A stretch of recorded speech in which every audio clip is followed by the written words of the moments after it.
আজকের রেসিপি ঝিঙে আলু পোস্ত। নমস্কার বন্ধুরা, লতাস হোম কিচেনে আপনাদের অনেক অনেক স্বাগত। সম্পূর্ণ নিরামিষ ঝিঙে আলুর পোস্ত আর উপকরণ রান্না করার সময় এক এক করে বলে দেব। 3-4 চামচ সর্ষের তেল দিলাম, আর ঝিঙে পোস্ত কিন্তু সর্ষের তেলে করলেই খেতে সুন্দর হয়।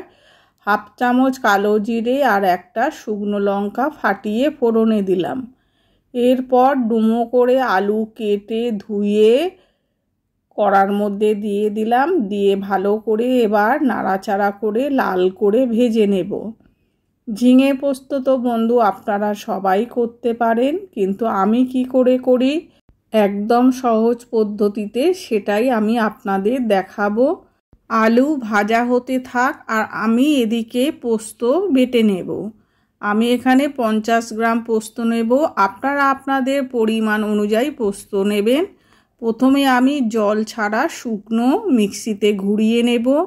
এরপর 5-6টা কাঁচা লঙ্কা দেব। আমি গুঁড়ো লঙ্কা এখানে ব্যবহার করব না, তাই একটু বেশি করে কাঁচা লঙ্কা দিয়েছি। আর এরপর অল্প জল দিয়ে মিক্সিতে বেটে নেব।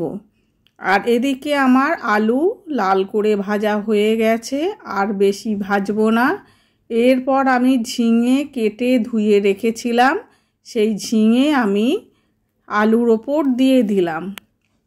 ঝিঙেটা দিয়ে আলুর সাথে ভালো করে মিশিয়ে দেব। মিশিয়ে ঝিঙেটা একটু ভেজে নেব। ভালো করে ঝিঙে নাড়ার পর এরপরে 1/2 চামচেরও কম দেব হলুদ গুঁড়ো, কারণ ঝিঙে পোস্ত একটু সাদা সাদাই দেখতে হয় আর একটু মিষ্টি মিষ্টি খেতে লাগে। নুন দেব 1/2 চামচ আর চিনি দেব 1/2 চামচ। নুন চিনিটা আপনারা আপনাদের পরিমাণ অনুযায়ী দেবেন। এরপর সমস্ত উপকরণ ভালো করে নাড়াচাড়া করে নিয়ে দিয়ে দেব বেটে রাখা পোস্ত। পোস্ত দেওয়ার পর এবার পোস্ত জার ধুয়ে একটু জল দেব। ঝিঙেতে কিন্তু আর জল দেব না, যদি প্রয়োজন হয় তাহলে পরে দেব। এরপর ভালো করে পোস্তটা ঝিঙে আলুর সাথে ভালো করে মিশিয়ে নিয়ে ঢাকা চাপা দিয়ে দেব 5 থেকে 10 মিনিটের জন্য। 10 মিনিট পর ফিরে এলাম, আর এই সময় আঁচটা কিন্তু মিডিয়াম ফ্লেমে ছিল, আর আমি কিন্তু একটুও জল দিইনি। ঝিঙের জলেতেই আলু আর ঝিঙে সিদ্ধ হয়ে গেছে।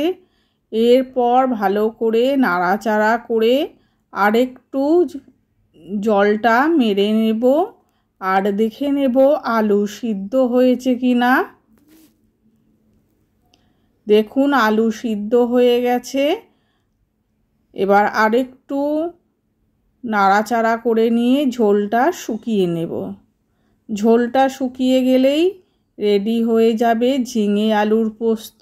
আর ওপর থেকে আমি 2 চামচ কাঁচা সর্ষের তেল দিয়ে দিলাম। কাঁচা সর্ষের তেলটা দিলে ঝিঙে পোস্তর টেস্টটা আরও দ্বিগুণ বেড়ে যাবে। দিয়ে ভালো করে নাড়াচাড়া করে নিলাম। আর গরম ভাত দিয়ে কিন্তু ঝিঙে পোস্ত খেতে দারুণ লাগে। রেডি হয়ে গেল ঝিঙে পোস্ত।